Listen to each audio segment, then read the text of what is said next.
अस्सलाम वालेकुम बच्चों, आज का हमारा टॉपिक है कीज़। इससे पहले हमने ईआर मॉडल्स और ईआर डायग्राम को स्टडी किया और हमने देखा कि किस तरह हम एक प्रॉब्लम स्टेटमेंट को लेते हुए ये आइडेंटिफाई करते हैं कि ये दो एंटिटीज़ का आपस में क्या रिलेशनशिप होगा और उनका जो है वो कोऑर्डिनलिटी और मॉडलिटी को डिफ़ाइन किया। और इसके साथ साथ हमने ये अंडरस्टैंड किया कि किस तरह हम आइडेंटिफाई करेंगे कि एक एंटिटी जो है वो वीक एंटिटी है या वो स्ट्रॉन्ग एंटिटी है या उनका आपस में रिलेशनशिप जो है वो टर्नरी है, बाइनरी है, व्हाटएवर किस किस्म की हमारी एंटिटीज़ हैं। इसको हमने अपने जो है वो चैप्टर नंबर 3 में डिस्कस किया। अब हम जिस तरफ जा रहे हैं वो ये है कि इन ईआर डायग्राम्स को यूज़ करते हुए हम किस तरह से अपने ईआर मॉडल को यूज़ करते हुए डेटाबेस डिज़ाइन को क्रिएट करेंगे। ठीक है, डेटाबेस को किस तरह डिज़ाइन करेंगे, उन एंटिटीज़ को रिलेशंस में किस तरह कन्वर्ट करेंगे और इन रिलेशनशिप्स को जो हमने बनाए हैं वन टू मैनी उनको हम टेबल्स में किस तरह से जो है वो शो करेंगे, रिप्रेजेंट करेंगे। तो इन सब के लिए ज़रूरी है कि आपके पास नॉलेज हो कीज़ का। कीज़ जो हैं वो आइडेंटिफायर के तौर पे हमने एज एन एट्रीब्यूट तो स्टडी किया उसको, क्या क्या आइडेंटिफायर क्या होता है और जो आइडेंटिफाई करता है हमारे किसी भी एंटिटी को यूनिकली, उसके एंटिटी इंस्टेंसेस को यूनिकली आइडेंटिफाई करता है, उसको हमने एज एन एट्रीब्यूट तो स्टडी किया। लेकिन हम आज डीपली स्टडी करेंगे कि हमारी जो कीज़ हैं वो कौन कौन सी टाइप की होती हैं और हम उन्हें किस तरह से डिफ्रेंशिएट करते हैं एक दूसरे से। तो की बेसिकली क्या है, एक ऐसा एट्रीब्यूट है या सेट ऑफ़ एट्रीब्यूट्स है, यानी कम्बिनेशन ऑफ़ एट्रीब्यूट्स या कम्बिनेशन ऑफ़ कॉलम्स भी हो सकती है। ज़रूरी नहीं है कि ये सिर्फ एक ही फील्ड पर या एक ही एट्रीब्यूट से जो है वो रिलेटेड हो। तो की क्या है, एक ऐसा एट्रीब्यूट या सेट ऑफ़ एट्रीब्यूट है जो कि हमारे टेबल में मौजूद हमारे टपल्स को या रिकॉर्ड्स को यूनिकली आइडेंटिफाई कर सकता है। इसका मकसद जो है, इसके मेनली दो मकसद हैं। पहला मकसद ये है कि हम अपने टेबल में जो डाटा स्टोर है उसको आसानी से एक्सेस कर सकते हैं और क्विकली एक्सेस कर सकते हैं। दूसरा मकसद इसका क्या है, जिसके लिए हम इसको अभी यहाँ पर स्टडी कर रहे हैं, जिसके लिए हम अभी इसको यहाँ पे स्टडी कर रहे हैं, वो रिलेशनशिप क्रिएट करना है बिटवीन द टेबल्स, जिनको हमने एंटिटीज़ में तो रिप्रेजेंट कर दिया है, लेकिन जब हमने टेबल्स क्रिएट करने हैं तो उसके लिए हमें सबसे पहले कीज़ की ज़रूरत पड़ती है। तो इसके दूसरा और बड़ा अहम मकसद इसका ये है कि ये हमारे टेबल्स के दरमियान में रिलेशनशिप क्रिएट करने में मदद देती है। सबसे पहली हमारी जो की है, इसके मुख्तलिफ टाइप्स हैं। सबसे पहली टाइप जो हम स्टडी करेंगे वो है सुपर की। सुपर की क्या है, एक ऐसा एट्रीब्यूट है या कम्बिनेशन ऑफ एट्रीब्यूट्स है जो कि हमारे टप्पल को आइडेंटिफाई करने की ताकत रखता हो। ठीक है, कोई भी ऐसा एट्रीब्यूट या सेट ऑफ़ एट्रीब्यूट्स जिसमें ये पावर मौजूद हो कि वो हमारे रिलेशन में मौजूद जो रिकॉर्ड्स हैं उनको यूनिकली आइडेंटिफाई कर सकता हो, तो उसको हम कहते हैं कि ये हमारी सुपर की है, ये एट्रीब्यूट हमारा सुपर की है। नीचे उसने मिसाल दी है कि एक स्टूडेंट का टेबल है और एक स्टूडेंट के टेबल में उसके एट्रीब्यूट्स हैं, उसका registration number, name, father name, class और एट्रीब्यूट। तो वो एट्रीब्यूट इस मिसाल के मुताबिक वो एट्रीब्यूट जो इस टेबल के किसी भी रो या रिकॉर्ड या टपल को यूनिकली आइडेंटिफाई कर सकता है वो है रजिस्ट्रेशन नंबर। ना तो नाम आइडेंटिफाई कर सकता है, दो स्टूडेंट्स का नाम अली हो सकता है, इसी तरह फादर नेम भी नहीं कर सकता, बहुत सारे फादर नेम सेम हो सकते हैं, क्लास तो बार बार सेम रिपीट हो सकती है और एड्रेस भी नहीं कर सकता। तो एक अकेला जो एट्रीब्यूट है इस मिसाल के मुताबिक एज अ सुपर की बिहेव कर सकता है वो है रजिस्ट्रेशन नंबर, जो हर स्टूडेंट का दूसरे से अलग होगा। क्यों? क्योंकि सुपर की क्या होती है, वो एट्रीब्यूट होता है जो यूनिकली आइडेंटिफाई करता है। इसका मतलब ये है कि इसकी वैल्यू हर रो, हर रिकॉर्ड के लिए दूसरी से मुख्तलिफ होगी। अब नीचे एक और कॉन्सेप्ट भी दिया गया है, ये भी आपके जहन में होना चाहिए कि कोई भी कम्बिनेशन ऑफ एट्रीब्यूट्स जिसको सुपर की के साथ मिलाया जाए उसको भी हम सुपर की ही कहते हैं। यानी ऐसा कम्बिनेशन जो हम सुपर की के साथ मिलाएं और वो अगेन एक यूनिक पैटर्न बनाए, उसको हम सुपर की ही कहेंगे। जैसे उसने मिसाल ली है कि इस मिसाल के मुताबिक अगर हम रजिस्ट्रेशन नंबर के साथ नेम को ऐड कर लेते हैं, मैं आपके लिए इसको थोड़ा वाज़ेह कर देती हूँ। अगर हम रजिस्ट्रेशन नंबर और नेम दोनों को मिलाएं तो ये भी हमारे पास मिलके एक सुपर की ही बनाएगा। अगर हम रजिस्ट्रेशन नंबर और क्लास को मिलाएं आपस में तो ये भी हमारे पास एक सुपर की बनेगा। क्यों? क्योंकि हमारे पास सुपर की ऑलरेडी यूनिक है, तो उसके साथ हम कोई भी वैल्यू और ऐड करेंगे तो वो भी हमारा यूनिक ही पैटर्न रहेगा। तो एक कोई भी ऐसा एट्रीब्यूट जिसको हम सुपर की के साथ मिलाते हैं तो मिलकर वो सुपर की ही बनाता है। ठीक है। उसके बाद हमारे पास दूसरी टाइप है कीज़ की, कैंडिडेट की। कैंडिडेट की क्या है? ये एक सुपर की है। Candidate key is a super key that contains no extra attributes, जिसमें एक्स्ट्रा एट्रीब्यूट्स नहीं पाए जाते। डिफरेंस क्या है कैंडिडेट की और सुपर की का? सुपर की में हमने देखा कि हमारे पास दो टाइप्स थी सुपर की। एक क्या थी? Registration number. ठीक है, ये हमारे पास सुपर की थी। और दूसरी टाइप क्या थी? दूसरी टाइप थी रजिस्ट्रेशन नंबर और नेम, जिसमें हमने नेम को भी डाल लिया, कम्बिनेशन बनाया और कम्बिनेशन बनाने से दोबारा हमारे पास सुपर की हमें हासिल हुई। ठीक है। कैंडिडेट की क्या है? एक ऐसी सुपर की है जिसमें कोई भी एक्स्ट्रा एट्रीब्यूट शामिल नहीं है। It consist of minimum possible attributes, इसमें कम से कम एट्रीब्यूट्स ऐड किए जाते हैं।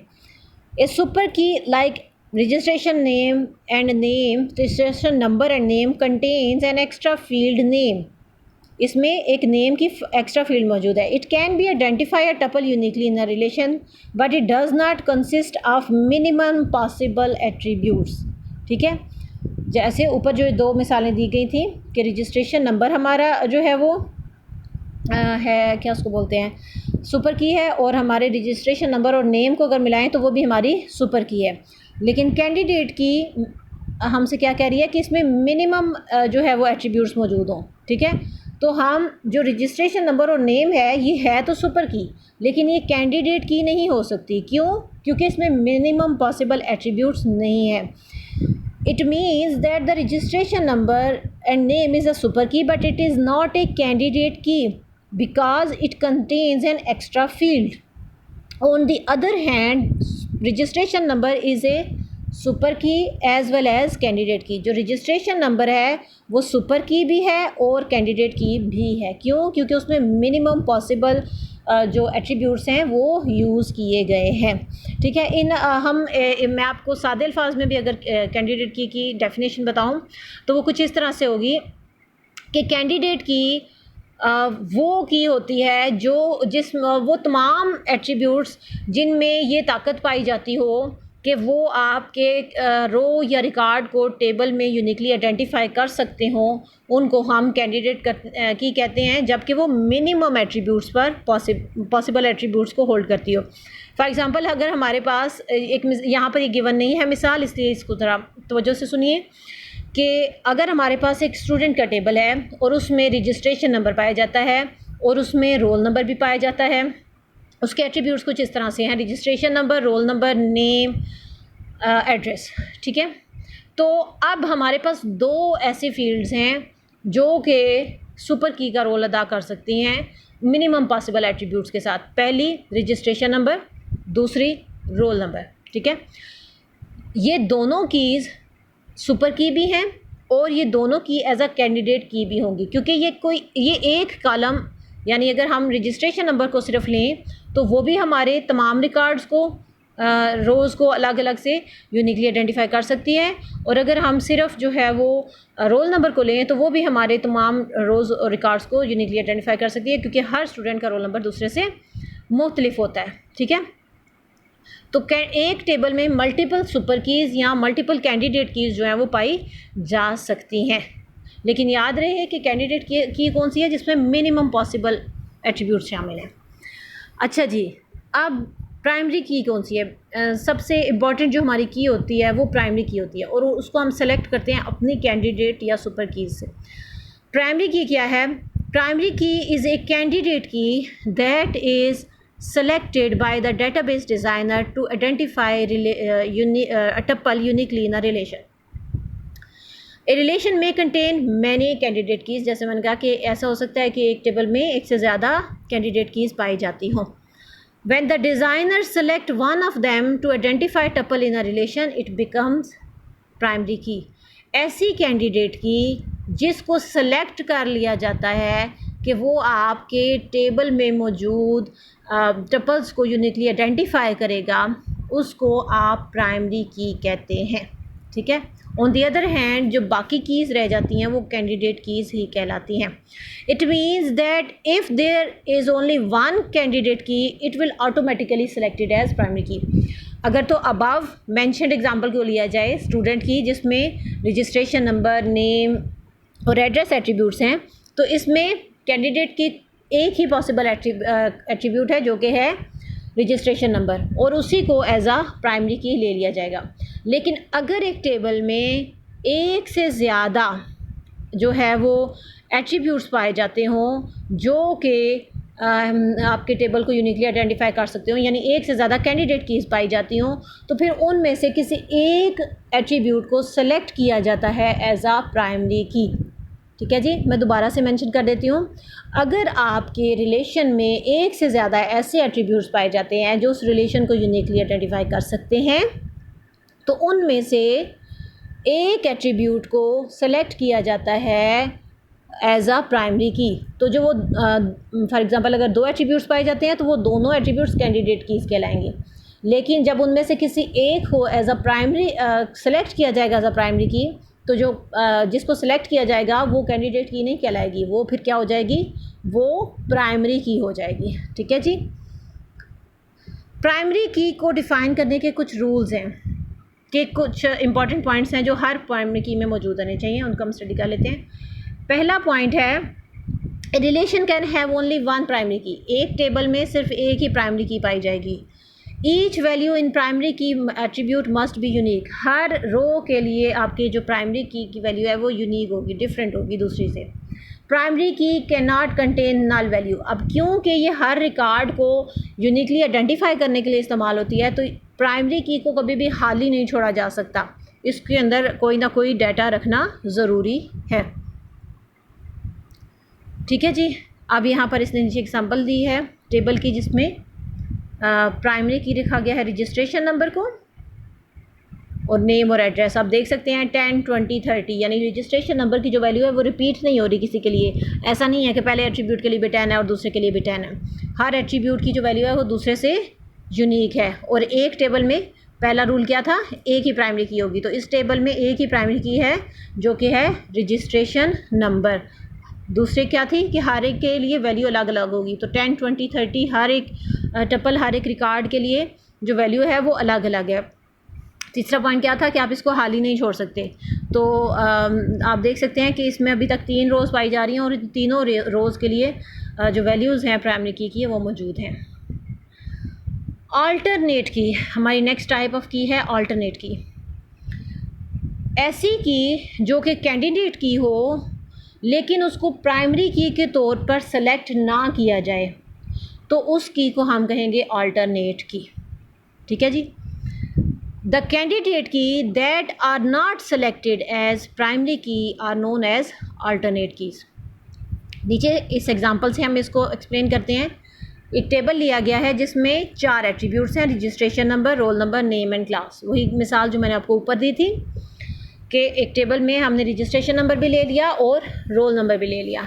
अब रजिस्ट्रेशन नंबर भी कैंडिडेट की है जब तक कि उसको सेलेक्ट नहीं किया जाता एज अ प्राइमरी की, और रोल नंबर भी आपकी कैंडिडेट की है, यानी दोनों में ये ताकत मौजूद है कि वो आपके हर रो रिकॉर्ड को इस टेबल में यूनिकली आइडेंटिफाई कर सकते हैं। अगर रजिस्ट्रेशन नंबर को एज अ प्राइमरी की सेलेक्ट कर लिया जाए तो फिर उसके बाद आपके पास रोल नंबर जो दूसरी कैंडिडेट की है उसको हम कहेंगे अल्टरनेट की।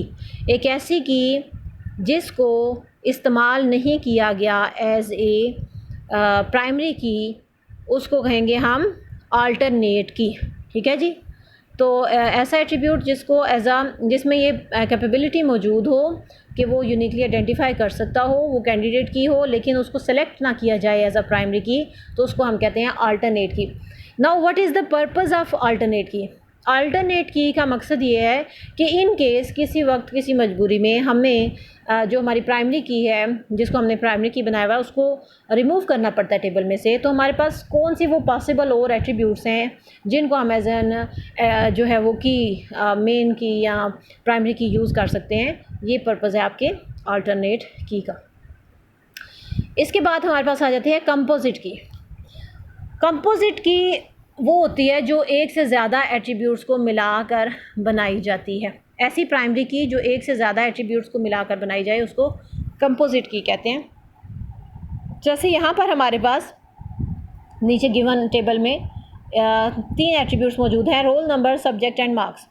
रोल नंबर 1 के अगेंस्ट इंग्लिश का सब्जेक्ट भी है, मैथ्स का सब्जेक्ट भी है, कंप्यूटर का सब्जेक्ट भी है, ठीक है। तो यहाँ पर रोल नंबर तो जो है वो रिपीट हो रहा है, इसका मतलब ये है कि एज अ फॉरेन की यूज़र है, वो आगे हम फर्दर एक्सप्लेन करेंगे। तो यहाँ पर लेकिन अगर हम इन दोनों को मिला लें, रोल नंबर और सब्जेक्ट को, तो हमारे सारे जो कम्बिनेशंस हैं वो यूनिक हो जाएंगे, यानी कि 1 इंग्लिश, 1 मैथ्स, 1 कंप्यूटर, हर एक के लिए हर एक का जो पैटर्न है वो यूनिक हो जाएगा। तो इन दोनों को मिला के जो प्राइमरी की बनाई गई है उसको कंपोजिट प्राइमरी की कहते हैं।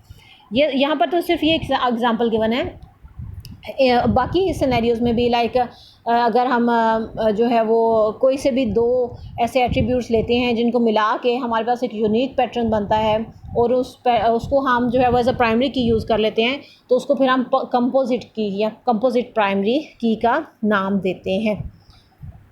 ये वहाँ पर यूज़ होगी जब हमारे पास कोई एक एट्रीब्यूट ऐसा नहीं होगा जिसको हम एज अ प्राइमरी की यूज़ कर सकें।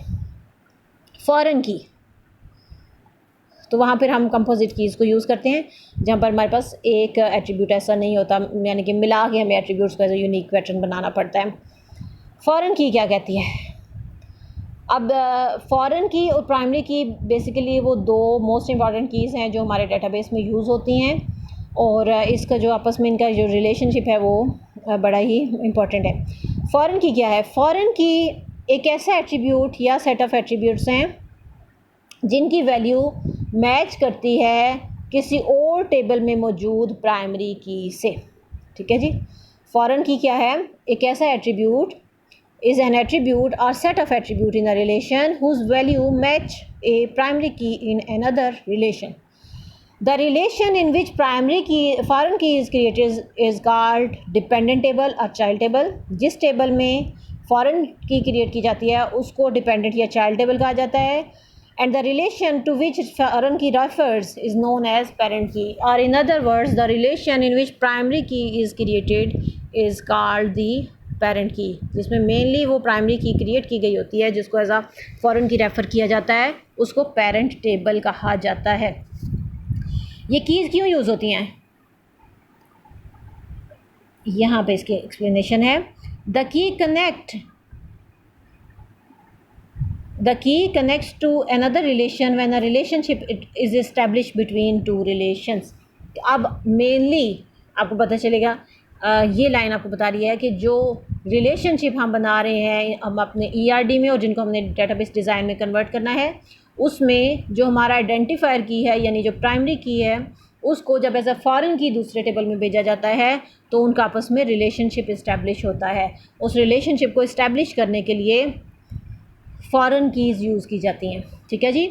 एक टेबल में एक से ज़्यादा फॉरेन कीज़ पाई जा सकती हैं। नीचे एग्जाम्पल देखते हैं हम।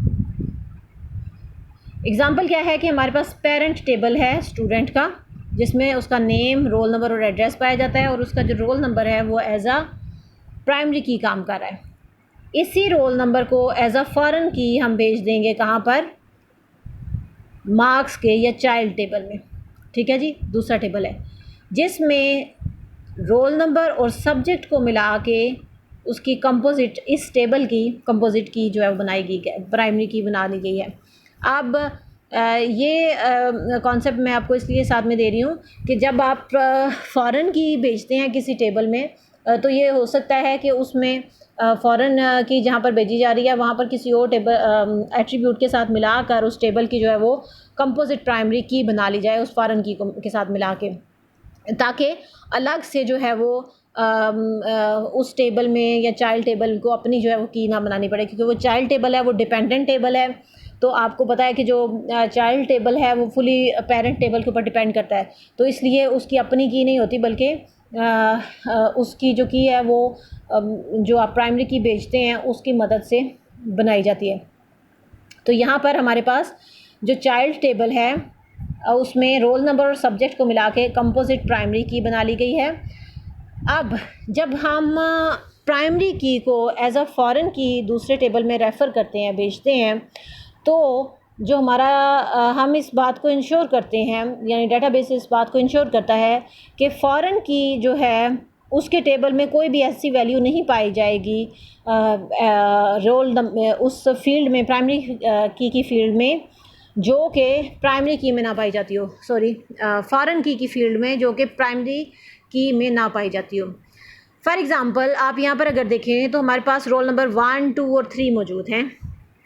अगर चाइल्ड टेबल में आएँ तो हमारे पास जो रिपीट हो रहा है वो 1, 2 और 3 है, 4 नहीं पाया जा रहा। अगर यहाँ पर आप 4 को ऐड करने की कोशिश करेंगे चाइल्ड टेबल में, तो आपको डेटाबेस ये कहेगा कि पहले जाएं और जाके पेरेंट के टेबल में 4 को ऐड करें। ठीक है जी, इस तरह से ये रिलेशनशिप क्रिएट होते हैं कि पहले पेरेंट टेबल में अगर एक रिकॉर्ड पाया जाता है, एक रो पाई जाती है, तो तभी उसके अगेंस्ट रिकॉर्ड जो है वो चाइल्ड टेबल में पाया जाएगा, अदरवाइज़ नहीं पाया जाएगा। और ये चेक जो है वो आपका डेटाबेस क्रिएट करता है। ठीक है जी, अगर प्राइमरी की के टेबल में कॉलम में कोई ऐसी वैल्यू आप फॉरेन की के टेबल में ऐड करते हैं जो कि प्राइमरी की में नहीं है, तो फिर डेटाबेस आपको ऐसा करना अलाउ नहीं करेगा। ठीक है जी, पहले एक एंटिटी इंस्टेंस पेरेंट टेबल में पाया जाएगा, तभी उसके अगेंस्ट एंटिटी इंस्टेंसेस जो हैं वो चाइल्ड टेबल में पाए जा सकते हैं। तो ये हमारी जो है वो कीज़ थी जिसको हमने स्टडी करना था before we go further creating relationship. अब इसमें जो मेन जो 2 कीज़ हैं, प्राइमरी की और फॉरेन की, इनका कॉन्सेप्ट आपको बिल्कुल क्लियर होना चाहिए, ताकि आप डेटाबेस डिज़ाइन जब उनके रिलेशनशिप्स को डिज़ाइन करें तो आपको पता हो कि हमारी प्राइमरी कीज़ को एज अ फॉरेन की किस तरह से भेजा जा सकता है। ये हम आगे डिटेल में इनको फर्दर देखेंगे।